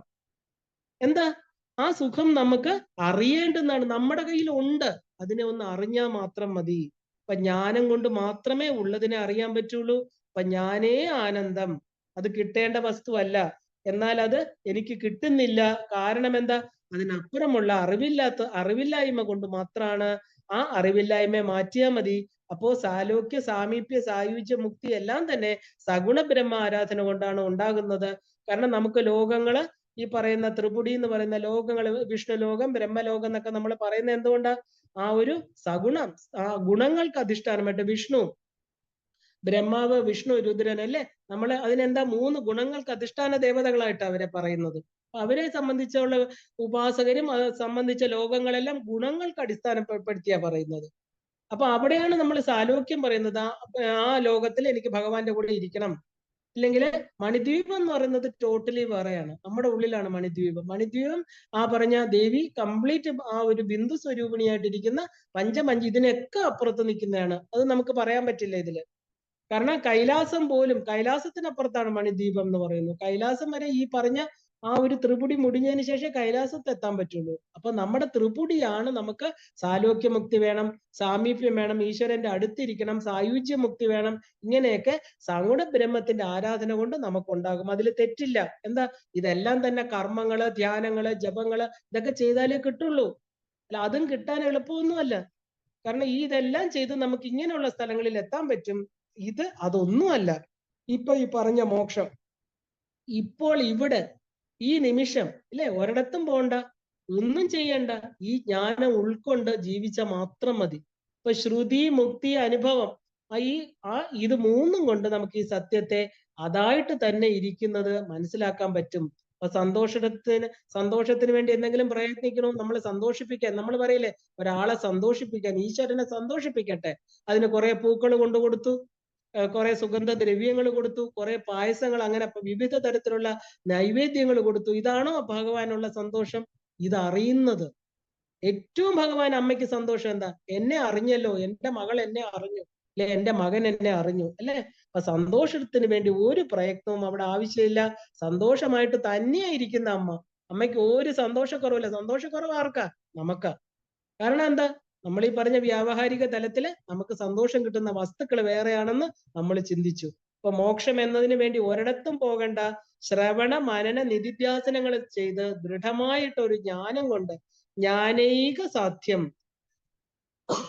വളരെ ക്ലിയർ ആയിട്ട് പറയുന്നുണ്ട്. ജ്ഞാനൈക സാധ്യം എന്ന് പറഞ്ഞാൽ ജ്ഞാന ഏക സാധ്യം. അപ്പൊ ജ്ഞാനം കൊണ്ട് മാത്രമേ ഈ കാര്യം നമുക്ക് കിട്ടുള്ളൂ, അറിയാൻ സാധിക്കുള്ളൂ. അപ്പൊ മോക്ഷം എല്ലാവർക്കും സിദ്ധവസ്തുവാണ്, അല്ലെ? Ever accomplished. എന്താ എവർ അക്കംപ്ലിഷ്ഡ് എന്ന് പറയുന്നത്? ശ്രീരാമകൃഷ്ണ പരമഹംസര് വിവേകാനന്ദ സ്വാമിയുടെ അടുത്ത് പറഞ്ഞാണ്, നീ അതിനെ അന്വേഷിച്ചു പോണ്ട, നിനക്ക് അത് ഓൾറെഡി നിനക്ക് കിട്ടി. അപ്പൊ അദ്ദേഹത്തിന് മനസ്സിലായില്ല, നമുക്ക് കിട്ടിയതാണ്, കിട്ടിയ വസ്തു അക്കംപ്ലിഷ്ഡ് എന്ന് പറഞ്ഞാൽ കിട്ടിക്കഴിഞ്ഞു. പിന്നെ എന്തിനെ തേടിയാ നമ്മൾ നടക്കുന്നത്? അപ്പൊ അറിഞ്ഞാലും അറിഞ്ഞില്ലെങ്കിലും ആനന്ദമാണ് നമ്മുടെ സ്വരൂപം. ഇത് ധ്രുവം. ധ്രുവം എന്ന് പറഞ്ഞാൽ എന്താ? മാറാത്തത്, അല്ലെ? അതാണ് മോക്ഷം. അപ്പൊ മോക്ഷം എന്താണ് എന്നുള്ളത് വളരെ ക്ലിയർ ആയി, അല്ലെ? മോക്ഷം കർമ്മണ ന ജായതേ. മോക്ഷം എന്ന് പറയുന്നത് കർമ്മങ്ങൾ കൊണ്ട് കിട്ടില്ല. മോക്ഷം ജ്ഞാന ഏക ജ്ഞായതേ. എന്താ മോക്ഷം എന്ന് പറയുന്നത്? ജ്ഞാനേന ജ്ഞായതേ. ജ്ഞാനം കൊണ്ട് മാത്രമേ ഈ മോക്ഷത്തെ അറിയാൻ പറ്റൂ, കർമ്മം കൊണ്ട് പറ്റില്ല. അപ്പൊ ശരീരമാകുന്ന രഥവും കുതിരകളും മനസ്സും ബുദ്ധിയും ഒക്കെ കൊണ്ട് അറിവില്ലായ്മയിൽ നിന്ന് നമ്മൾ അറിവിലേക്ക് യാത്ര ചെയ്യണു. പഠിക്കുന്നത് കൊണ്ട് മാത്രമേ അറിവ് ലഭിക്കുള്ളൂ. പഠിക്കണില്ല എന്ന് പറഞ്ഞാൽ ഒരിടത്തിരുന്ന ഇത് അറിയാൻ പറ്റില്ല. പഠിക്കുന്നത് കൊണ്ട് നമ്മൾ എന്താ? അറിവ് നമുക്ക് കൂടുന്നു. അതുകൊണ്ടാണ് ഓരോ ക്ലാസ് പ്രൊമോഷൻ തരുന്നത്, അല്ലെ? 1-ാം ക്ലാസ്സിൽ നിന്ന് 10-ാം ക്ലാസ്, 10-ാം ക്ലാസ്സിൽ നിന്ന് ഡിഗ്രി, ഡോക്ടറേറ്റ് ഒക്കെ എങ്ങനെ കിട്ടി? അറിവ് കൊണ്ട് കിട്ടി. ഓരോ ക്ലാസ്സും ഓരോ കാലം കൊണ്ട് നമ്മുടെ മനസ്സും ശരീരവും വളരുന്നതനുസരിച്ചുള്ള അറിവ് കൊണ്ട് നമ്മൾ വളർന്നു. അതുപോലെ ഈ പറയുന്ന ജ്ഞാനം, നമ്മുടെ ആ കേവല ബ്രഹ്മസ്വരൂപമാണ് നമ്മുടെ ഉള്ളിൽ ഇരിക്കണം എന്നുള്ള മോക്ഷജ്ഞാനം നമ്മൾ എന്ത് വേണം? അറിഞ്ഞ് നേടേണ്ട ഒന്നാണ്. ഇതാണ് ഏറ്റവും ഉയർന്ന ജ്ഞാനം. ഈ ജ്ഞാനം കൊണ്ട് തൻ്റെ ഉള്ളില് തങ്ങളുടെ മഹിമയെ, ആ ഒരു തൻ്റെ ഉള്ളില് പ്രകാശിക്കുന്ന ആ മഹാത്മാവിനെ നമുക്ക്, ആ മഹത് ചൈതന്യത്തെ നമുക്ക് തൻ്റെ സ്വരൂപമാണ് ഒരു ജ്ഞാനദീപമായിട്ട് വിളങ്ങുന്നത് കാണാൻ പറ്റും. അതുകൊണ്ടാണ് ത്രിപുടി മുടിഞ്ഞ് തെളിഞ്ഞിടുന്ന ദീപം. ത്രിപുടി മുടിയുമ്പോഴാണ് ദീപം തെളിയുന്നത്, അല്ലേ? അപ്പോ ആ അകത്തിരിക്കുന്ന ജ്യോതി ആത്മജ്യോതിയും പുറത്തിരിക്കുന്ന ജ്യോതി പ്രത്യക് ജ്യോതി പരാപര, ഈ പറയുന്ന ജ്യോതികളെല്ലാം ഏകമായിരിക്കണം ഒരു ജ്യോതിയെ ഉള്ളൂ എന്നുള്ള സത്യത്തെ നമുക്ക് മനസ്സിലാകും, ഇല്ലേ? ഇത് ബിംബ ചൈതന്യം എന്താ പറയാ? ആ ഒരു അഹമേവ സുഖം, ഇത് അന്യത് സുഖം. അന്യത് സുഖം എന്ന് പറഞ്ഞാൽ എന്താ? ഞാൻ തന്നെ സുഖം, വേറെ ഒന്നും സുഖമല്ല, അല്ലെ? ബിംബ ചൈതന്യമായിട്ട് ഈ ബിംബം അകത്തായിരിക്കുന്നത്. പ്രതിബിംബമാണ് പൂജാമുറിയിൽ വെച്ചിരിക്കുന്നത്, അമ്പലങ്ങളിൽ വെച്ചിരിക്കുന്നത്. ദാറ്റ് ഈസ് പ്രതിഫലനം. ശിവന്റെ പ്രതിബിംബം, ശിവന്റെ വിമർശമാണ് ദേവി. ശിവൻ ആരെന്ന് കാണിച്ചു കൊടുക്കുന്ന കണ്ണാടിയാണ് അമ്മ. അതുപോലെ നമ്മുടെ ഉള്ളിൽ ഈ ബിംബം ഇരിക്കുന്നത് കൊണ്ടാണ് വെളിയിൽ അമ്പലത്തിലോ പൂജാമുറിയിലോ ഇരിക്കുന്ന ബിംബങ്ങളിൽ ഈശ്വരനെ നമുക്ക് കാണാൻ പറ്റുന്നത്. അപ്പൊ പ്രതിബിംബം എന്ന് പറഞ്ഞാൽ എന്താ? ബിംബം സത്യമായിട്ടുള്ളത്, പ്രതിബിംബം അസത്യം. ചന്ദ്രൻ ആകാശത്ത് ഒന്നേ ഉള്ളൂ. 100 പാത്രങ്ങളിൽ ജലം വെച്ചാൽ 100 ചന്ദ്രനെ കാണാൻ പറ്റും. പാത്രങ്ങളിലെ ചന്ദ്രൻ അസത്യം, ആകാശത്തിരിക്കുന്ന ചന്ദ്രൻ സത്യം, അല്ലെ? അപ്പൊ ഈ പറയുന്ന പ്രതിബിംബങ്ങളെല്ലാം വന്നു പോകുന്നതാണ്, അല്ലെ? ഈ അറിവ്, ഇതാണ് ജ്ഞാനം കൊണ്ട് നമുക്ക് കിട്ടുന്നത്. അപ്പൊ നമ്മൾ ആനന്ദ സ്വരൂപമാണെന്ന് അറിയണു. അങ്ങനെ എന്റെ ഈ അധ്യാരോപങ്ങളെല്ലാം തന്നെ എന്റെ മിഥ്യാധാരണ കൊണ്ട് വന്നതാണ്. ഇതെല്ലാം മറഞ്ഞു പോണു, അല്ലെ? നമ്മള് എന്താ പറയാ, പാമ്പിനെ വളരെ വേദങ്ങൾ പറയുന്ന പ്രസിദ്ധമായിട്ടുള്ള ഉദാഹരണങ്ങൾ എന്തൊക്കെയാണ്? പാമ്പിനെ കയറാണെന്ന് വിചാരിച്ചു, വെളിച്ചം വന്നപ്പോ പാമ്പ് അല്ല, അത് കയറാണെന്ന് തിരിച്ചറിഞ്ഞു, അല്ലെ? പിന്നെ മൃത്യക്, അതാ മണ്ണ് കുടമാണ്, മണ്ണേ ഉള്ളൂ, മണ്ണ് പല നാമരൂപങ്ങളായിട്ട് കുടമായിട്ടിരിക്കണു. ആഭരണം എന്ന് പറയുന്നത് സ്വർണ്ണമാണ്, സ്വർണമേ ഉള്ളൂ, ആഭരണങ്ങള് നാമരൂപങ്ങളാണ്. ഇതൊക്കെയാണ് വേദം പറയുന്ന ഉദാഹരണങ്ങൾ. ഒന്നേ ഉള്ളൂ, അത് പലതായിട്ട് നമുക്ക് തോന്നുന്നു. അപ്പൊ എന്റെ മിഥ്യാരോപങ്ങളാണ് ഇതിന് കാരണം. അപ്പൊ ഇത് സത്യത്തെ അറിഞ്ഞപ്പോ എന്തായി? എന്റെ ആരോപണങ്ങളെല്ലാം മറഞ്ഞുപോയി. ശരീരവും ജഗത്തും എല്ലാം ഒന്നും സത്യമല്ല എന്ന സത്യം നമ്മൾ മനസ്സിലാക്കണു. അപ്പോഴെന്താ? ഇവിടെ ഒന്നിലും ആലംബനം വെക്കേണ്ട. കാരണം അവിടെയാണ് പറയുന്നത് ഇത് അറിഞ്ഞ ആളാണ് ശങ്കര ഭഗവത്പാദർ. അദ്ദേഹം പറയണു ഗതിസ്ത്വം ത്വമേകാ ഭവാനി എന്ന്, അല്ലെ? ഈ ആലംബനങ്ങളെ ഒന്നും നിങ്ങൾ കണ്ടിട്ട് അതില് ഭ്രമിക്കണ്ട. അപ്പൊ ഇതുവരെ നമ്മൾ കരുതിയത് ഈ ലോകം, വ്യക്തികള്, സുഖം, ദുഃഖം എല്ലാം സത്യമാണെന്നാണ്, അല്ലെ? കരുതിയിരുന്നു. അതൊരു ഇല്യൂഷൻ ആയിരുന്നു, മായയായിരുന്നു. സ്വപ്നം കാണുമ്പോൾ കണ്ടതൊക്കെ നമുക്ക് സത്യമാണെന്ന് അത് കണ്ടുകൊണ്ടിരിക്കുമ്പോ തോന്നും. ഒരു സിനിമ കണ്ടുകൊണ്ടിരിക്കുമ്പോ അതിനകത്ത് എന്തൊക്കെ നടക്കണു, അല്ലെ? കരച്ചില്, സ്നേഹം, സന്തോഷം, വെടിവെച്ച, യുദ്ധം എല്ലാം കഴിഞ്ഞു. 2.5 മണിക്കൂർ കഴിയുമ്പം എല്ലാം കഴിഞ്ഞു. ഇതുപോലെയാണ് സ്വപ്നം, ഇതുപോലെയാണ് ഈ കാണുന്ന ജീവിതം. നമ്മൾ ഈ ശരീരം വന്നപ്പോൾ നമ്മളൊരു സ്വപ്നത്തിൽ അകപ്പെട്ടിരിക്കുകയാണ്. ഉണരുമ്പോഴോ സത്യമല്ല എന്ന് അറിയണു, അല്ലെ? അതുകൊണ്ടാണ് എന്താ പറയാ, ശ്രീനാരായണ ഗുരുദേവൻ പറഞ്ഞത്, ഉണരരുതിനി ഉറങ്ങിടാതിരുന്നിടേണം അറിവായി. അറിവായി എന്നിട്ട് എന്താ? അതിന് അയോഗ്യൻ എന്നാൽ പ്രണവമുണർന്ന് പിറപ്പൊഴിഞ്ഞു വാഴും മുനിജന സേവയിൽ മൂർത്തിയെ നിർത്തിടേണം. അപ്പോ ഉണരരുത്. എന്താ ഉണരുത്? എന്താ പറയാ? ഉറങ്ങിടാതിരുന്നിടണം. ഉണരുത് എന്ന് പറഞ്ഞാൽ എന്താ? ഈ തെറ്റായിട്ടുള്ള പ്രപഞ്ചത്തില് മിഥ്യാധാരണകളിലേക്ക് ഉണരരുത്. എന്നിട്ട് എന്ത് വേണം? ഉറങ്ങിടാതിരുന്ന, ഉറങ്ങാത്ത ഒരു ദീപം നമ്മുടെ ഉള്ളിലുണ്ട്. അതെന്താ? അറിവായി. അതിന് അയോഗ്യനാണെങ്കിൽ എന്ത് വേണം? അത് മനസ്സിലാക്കാൻ വേണ്ടി പ്രണവം ഉണർന്ന് പിറപ്പൊഴിഞ്ഞു വാഴും. പ്രണവം ഉണർന്നു കഴിഞ്ഞാൽ, ഓങ്കാരത്തെ അറിഞ്ഞു കഴിഞ്ഞാൽ പിന്നെ എന്താ? ജന്മമില്ല അല്ലെ? അങ്ങനെ വാഴുന്ന മുനി ജനസേവയിൽ മൂർത്തിയെ നിർത്തിയിടണം. അത് നിങ്ങൾ അറിയാൻ വേണ്ടി അതിനുള്ള ശ്രമങ്ങൾ ചെയ്യൂ. എന്നാലേ ഇത് അറിയാൻ പറ്റുള്ളൂ. അപ്പൊ ഉണരുമ്പോ സത്യമല്ല എന്നറിഞ്ഞു. അതുപോലെ ജ്ഞാനം അത് നമ്മുടെ മിഥ്യാധാരണകളെ മാറ്റിത്തരുന്നു. അങ്ങനെ ജ്ഞാനത്തിന്റെ ഫലം ദുഃഖ നിവർത്തി. ഇപ്പൊ നമ്മുടെ ദുഃഖങ്ങളെല്ലാം തീർന്നു അല്ലെ? എന്തിനാ ദുഃഖിക്കുന്നത്? ഒരു ദുഃഖവും ശാശ്വതമല്ല. ഇപ്പൊ എന്ത് കിട്ടി? ആനന്ദപ്രാപ്തി. അപ്പൊ ഈ ശാസ്ത്രം പഠിച്ചത് കൊണ്ട്, ഗുരുവിന് സറണ്ടർ ചെയ്തത് കൊണ്ട്, ഇത് കേട്ടത് കൊണ്ട്, ഈ അറിഞ്ഞത് കൊണ്ട് ഒരു വലിയ മിഥ്യാധാരണ നമ്മളിൽ നിന്ന് വിട്ടുപോയി. മരണഭയം നമുക്കില്ല. എന്തിനാ ഭയപ്പെടുന്നത്? അഴുക്ക് പിടിച്ച അല്ലെ, കീറി പറഞ്ഞ ഒരു വസ്ത്രവും കൊണ്ട് നമ്മൾ നടക്കണോ? ഈ ശരീരം ഉപയോഗിക്കാൻ പറ്റാതാവുമ്പോ ജീവൻ അതിനെ ഉപേക്ഷിക്കുക ചെയ്യുക. അപ്പൊ അത് എല്ലാവരുടെ മരണവും ഇത് തന്നെയാണ്. മരണം ഒരു ശാശ്വതമായിട്ടുള്ള വേർപിരിയലല്ല. ആത്മാവ് അതിന്റെ ശരീരത്തെ, അത് പാമ്പ് ചട്ട ഉരിയുന്ന പോലെ ആത്മാവ് മാറ്റിയിടുന്നതാണ് ഈ ശരീരം. ആ ശരീരം പഞ്ചഭൂതങ്ങളുടെ സ്വന്തമാണ്. അത് അതില് വിലയം പ്രാപിക്കണു. അപ്പൊ നമ്മളെ ദുഃഖ നിവർത്തി വന്നു. നമുക്ക് ഇതുവരെ ഉണ്ടായിരുന്ന ദുഃഖങ്ങൾ പോയി അല്ലെ? അപ്പൊ ആനന്ദപ്രാപ്തി കിട്ടി. ആനന്ദമായിട്ടിരിക്കുകയാണ് ഇപ്പൊ അല്ലെ? ആനന്ദത്തെ തേടി കസ്തൂരി മാനിനെ പോലെ ഇനി അലയണ്ട അല്ലെ? യാതൊരു കുറവുമില്ലാത്ത ജ്ഞാനം. ഈ അപരാജ്ഞാനങ്ങൾ ഒന്നും എല്ലാ അപരാജ്ഞാനങ്ങള് അസത്യം. ആ അസത്യത്തെ സത്യമെന്ന് പറയുന്നു നമ്മുടെ അടുത്ത്. കാരണം അപരാജ്ഞാനങ്ങളെല്ലാം അസത്യമാണ് അല്ലെ? വേദങ്ങൾ പറയുന്ന കർമ്മകാന്ഡം, ഉപാസനാകാന്ഡം എല്ലാം തന്നെ എന്താ പറയാ? അപരാജ്ഞാനം എന്നാ പറയുന്നത്. കാരണം അത് അപര എന്ന് പറഞ്ഞാൽ എന്താ? പര എന്ന് പറഞ്ഞാൽ ബിയോണ്ട്. ആ ഒരു അപരാജ്ഞാനങ്ങളെല്ലാം തന്നെ എന്താണ്? നമുക്ക് കുറച്ചു കാലം അത് പിന്തുടർന്ന് മനസ്സിലാക്കാൻ വേണ്ടി മാത്രമാണ്. പരാജ്ഞാനം അസത്യത്തെ സത്യമെന്ന് നമുക്ക് പറഞ്ഞു തരികയാണ്. ഇപ്പൊ വേദങ്ങൾ പറയണ കർമ്മകാന്ഡം, ഉപാസനാകാന്ഡം എല്ലാം തന്നെ അത് മലം എന്ന് പറഞ്ഞ അഴുക്ക്. അപ്പൊ ആ ഒരു ജ്ഞാനമാണ് ഈ എന്താ പറയുക? നമ്മള് അത് ഉപയോഗിച്ചുകൊണ്ട് ഈ പ്രപഞ്ചത്തെ കുറിച്ചുള്ള സത്യങ്ങൾ മനസ്സിലാക്കിയിട്ട് അതിൽ പറയുന്ന ഈശ്വരന് വേണ്ടി ചെയ്യുന്ന കർമ്മങ്ങള് എല്ലാം തന്നെ ഈശ്വരൻ വേറെ ഞാൻ വേറെ എന്നുള്ള അറിവിലല്ല. നമ്മൾ അങ്ങനെ ചെയ്താല് ഈശ്വരൻ വേറെ ഞാൻ വേറെ എന്നുള്ള അറിവിൽ ചെയ്യുന്നത് കൊണ്ടാണ് നമുക്കതിന്റെ പൂർണ്ണ ഫലം കിട്ടാത്തത്. അപ്പൊ നമ്മളെ ഈശ്വരനിൽ നിന്ന് വേറെ അല്ല എന്ന് ആ അറിവുകൾ തന്നതാരാ? ഈ മായാജാലമാണ്. മായ എന്ന് പറയുന്ന ഒരു വലിയ തിരസ്കരണി ഈ പ്രപഞ്ചത്തിലുണ്ട്. അതാണ് നമുക്ക് ഈ അറിവില്ലായ്മ തരാൻ കാരണം. അത് സത്യമല്ല. എന്താണ്? അഹം ബ്രഹ്മ അസ്മി. അഹം ആനന്ദം അസ്മി. ഇതാണ് ശുദ്ധജ്ഞാനം. ഇതിനെയാണ് പരാജ്ഞാനം. ഇതൊന്നിനെ മാത്രമേ നമ്മൾ പരാന്ന് പറയുന്നുള്ളൂ. കാരണം ബാക്കിയുള്ളതെല്ലാം, ഈവൻ ഉപനിഷത്തുകൾ പോലും അപരാജ്ഞാനം എന്ന് പറഞ്ഞ് ചിന്തിച്ചു നോക്കൂ. കാരണം ഇതെല്ലാം നമുക്ക് അറിവിനുള്ള സ്റ്റെപ്സ് ആണ്. ഇതിനെ അറിഞ്ഞെങ്കിലേ നമുക്ക് എളുപ്പമല്ല, നമ്മൾ ഈ കേൾക്കുന്ന പോലെ എളുപ്പമല്ല ഉറയ്ക്കാൻ. അപ്പൊ ഈ പറയുന്ന ഈശ്വര ഉപാസനകൾ ചെയ്ത് ഈ ത്രിപുടിയെ ഇല്ലാതാക്കി നമ്മളെ എത്തിച്ചേണ്ടുന്ന പരമമായിരിക്കുന്ന പദമാണ് എന്ത്? അഹം ബ്രഹ്മാസ്മി അല്ലെ? അഹം ആനന്ദമസ്മി. ഇതിനെയാണ് നമ്മൾ ശുദ്ധജ്ഞാനം. അതുകൊണ്ടാണ് വേദ ഉപനിഷത്ത് ജ്ഞാനം പോലും അപരാവിദ്യ എന്ന് പറയാൻ കാരണം. ഇത് അഴുക്കുള്ള ജ്ഞാനമാണെങ്കിലും പരാവിദ്യ എന്നുള്ള പൂർണ്ണ ജ്ഞാനത്തിന് ഇത് സഹായകമായി ഇരിക്കുകയാണ്. നമുക്ക് വേദങ്ങൾ പഠിക്കാതെ, ഉപനിഷത്തുകൾ പഠിക്കാതെ ഇങ്ങോട്ട് എത്താൻ പറ്റില്ല. എല്ലാം പഠിക്കണം എന്നല്ല, അതിലിരിക്കുന്ന അറിവെങ്കിലും നമ്മളൊന്ന് അറിയണം. ഇല്ലെങ്കിൽ ശാസ്ത്രജ്ഞാനമില്ലാതെ ഈ പരാവിദ്യ, ഈ പരയെ നമുക്ക് ഉൾക്കൊള്ളാൻ പറ്റില്ല. അപ്പോ ഈ അഴുക്കുള്ള ജ്ഞാനമാണെങ്കിലും പരാവിദ്യ, നമ്മുടെ പരാവിദ്യയിൽ എത്തിച്ചേരാൻ ഈ അപരാവിദ്യ സഹായിക്കുന്നു അല്ലെ? മുനികൾ പറയും മനുഷ്യന് അടയേണ്ടുന്ന എന്താണ്? മോക്ഷം ഇല്ലെ? എല്ലാവരും ധർമ്മ അർത്ഥ കാമം കഴിഞ്ഞാൽ മോക്ഷമാ പറയണത്. അപ്പൊ അറിവ് കൊണ്ടാണ് ആ ഒരു ഏത് അറിവ് കൊണ്ടാണോ നമ്മുടെ ഹൃദയത്തിലെ മാറി മാറി വരുന്ന ഈ ആനന്ദ സ്വരൂപം തെളിയുന്ന. കാരണം കുറച്ച് ഇങ്ങനെ എന്താ ചിന്തകൾ വരും, അതിനെ മറയ്ക്കും ഇല്ലേ? ആ ചിന്തകളെല്ലാം മാറി ആ ആനന്ദ സ്വരൂപം എപ്പോഴാണോ നമ്മുടെ ഹൃദയത്തിൽ തെളിയുന്നത്, ആ ജ്ഞാനം കൊണ്ട്, ഈ ജ്ഞാനം കൊണ്ട് മാത്രമേ ഈ രൂപം നമ്മുടെ എപ്പോഴും ഉള്ളിൽ തെളിയുള്ളൂ.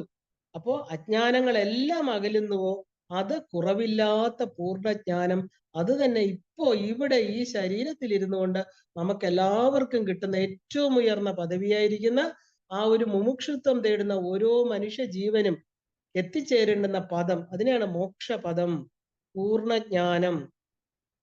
ഗുരുദേവന്റെ വാക്കുകൾ ഇവിടെയൊക്കെ നമുക്ക് വളരെ വളരെ പ്രസക്തമാണ്. കാരണം നമുക്ക് അദ്ദേഹത്തിന്റെ ഓരോന്നും ഇത് അറിഞ്ഞ ആളാണെന്ന് പറയും. അഹം അഹമെന്ന് അരുളുന്നതൊക്കെ ആരായികിൽ അകമേ പലതല്ല, അത് ഏകമാകും. അകലും അഹന്ത അതേകമാകിൽ ഈ തുകയിലും ഈ അഹം പൊരുൾ തുടർന്നിടുന്നു. എന്ത് കറക്റ്റാണ്. അഹം അഹം എന്ന് ഞാനെന്ന് പറയുന്നതൊക്കെ എന്താ? ആരായികിൽ നോക്കുകയാണെങ്കിൽ അകമേ പലതല്ല, അത് ഏകമാകും. അകലും അഹന്ത, അതോടുകൂടി ഈ അഹങ്കാരം എന്ന് പറയുന്നത് നമ്മളെ വിട്ടുപോകും. അല്ലെ? നമ്മൾ വേറെ, മറ്റത് വേറെ, ഞാൻ മൂത്തത്, ഞാൻ കൂടുതൽ, മറ്റത് കുറവെന്ന് പറയുമ്പോഴേ ഈ അഹങ്കാരം വരുന്നത്. ശരീരം പോലും നമ്മുടേതല്ല, പഞ്ചഭൂതങ്ങളുടെയാണ്. അല്ലെ? അപ്പോ അകലും അഹന്ത, ഇത് അറിഞ്ഞെങ്കിൽ മാത്രമേ ഈ അഹന്ത നമ്മളെ വിട്ടുപോകുള്ളൂ. അത് ഏകമാകയാലി തുകയിൽ അഹം പൊരുളും തുടർന്നിടുന്നു. എല്ലാം ഒന്നില് ഏകമായിരിക്കുന്ന സത്യത്തില് തുടരുകയാണ്. അല്ലെ? ഇതൊക്കെയാണ് മലയാളത്തിൽ നമുക്ക് പറഞ്ഞു തരുന്ന ഭംഗിയായിട്ട്. ത്രിപുടി മുടിഞ്ഞു തെളിഞ്ഞിടുന്ന ദീപം. ഇതൊക്കെ എന്താ? മരണമില്ല പിറപ്പുമില്ല വാഴും ഇവിടെ മരണമില്ല പിറപ്പുമില്ല വാഴും നരസുരാതിയുമില്ല എന്ന് പറയുന്നുണ്ട് ചിലതില്. ഈ ആത്മോപദേശ ശതകത്തിലാ പറയുന്നത്. അപ്പൊ മരണവുമില്ല പിറപ്പുമില്ല, ജനനവുമില്ല മരണവുമില്ല. അല്ലെ? അപ്പോ ഇവിടെ വാഴെന്ന് പറയുന്നത് ആരാ? വാഴും നരസുരാതി. ഇവിടെ നരനുമില്ല, അസുരനുമില്ല, ദേവനുമില്ല, മനുഷ്യനുമില്ല, ഒന്നുമില്ല. ഇതൊക്കെ വെറും ഒരു ഭ്രമം മാത്രം. അപ്പൊ നാമരൂപം, എന്താ പറയുക, ഈ നാമരൂപമേ ഇവിടെ ഇല്ല. നാമരൂപങ്ങളെല്ലാം ജസ്റ്റ് ഭ്രമമാണ്. അതും ഇതുമല്ല, സദർത്ഥമല്ല. അഹം സച്ചിത് അമൃതമെന്ന് തെളിഞ്ഞ് ധീരനായി സതമിതി പ്രതിപത്തിയേറ്റ് സത ഓം എന്ന് ഇതി മൃദുവായി അമർന്നിടേണം. ഓം എന്ന് പറയുന്ന ആ പ്രണവമായിരിക്കണം ആ സത്യത്തിൽ നമ്മൾ എന്ത് വേണം? ഇത് മാത്രമാണ് സത്യം. ഇതെല്ലാം ഇതെന്റെ ഉള്ളില് തെളിഞ്ഞ ആത്മദീപത്തെ, ആ അറിവിന്റെ ദീപം മാത്രമാണ് സത്യം. ഇതിന് നമ്മുടെ മനസ്സിനെ പക്വപ്പെടുത്തി ആ ഉണ്മയായിരിക്കുന്ന സത്യത്തെ അറിയണം. ആ അറിഞ്ഞതിനെ നീ നിലനിർത്തണം. ഇല്ലേ? അറിയാൻ എളുപ്പമാണ്. അപ്പൊ ഇതെല്ലാം കേട്ടു, അറിഞ്ഞു.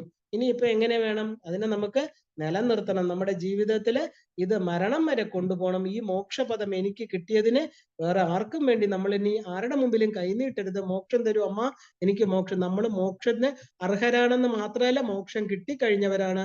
ആ മോക്ഷദായിനിയായിരിക്കണം അമ്മ പൂർണ്ണമായിട്ട് നമ്മുടെ കൂടെ ഉണ്ട്. നമ്മള് ഇനി ശരീരമല്ല, അതാണെന്നുള്ള ആ ഉണ്മയില് നമുക്ക് നാളെ എത്തിച്ചേരാം. കാരണം ഇത് നമ്മുടെ ഉള്ളിലിരിക്കുന്ന ഈശ്വരനും ഈ ശരീരവും വേറെയല്ല. അത് രണ്ടും ഒന്നാവണം. ഇല്ലേ? അതിനെന്ത് വേണം? ആ നിർഗുണ സഗുണ ബ്രഹ്മധ്യാനം വേണം. അതെങ്ങനെ ചെയ്യാം? അതിലോട്ട് നമുക്ക് എങ്ങനെ എത്തിച്ചേരാം? ഈ പറഞ്ഞ ഉപാസനാമൂർത്തിയായ ദേവിയിലൂടെ തന്നെ നമുക്ക് എത്തിച്ചേരാൻ പറ്റും. അതെങ്ങനെയെന്നുള്ളത് നാളെ കണ്ട് നാളെ നമുക്ക് ഈ യാത്ര, നമ്മുടെ ആത്മാവിന്റെ ആത്മയാത്രയെ അവസാനിപ്പിക്കാം. എന്താ? ഇന്ന് ഇവിടെ നിർത്തുകയാണ്. എല്ലാവർക്കും ശ്രീമാത്രേ നമഃ.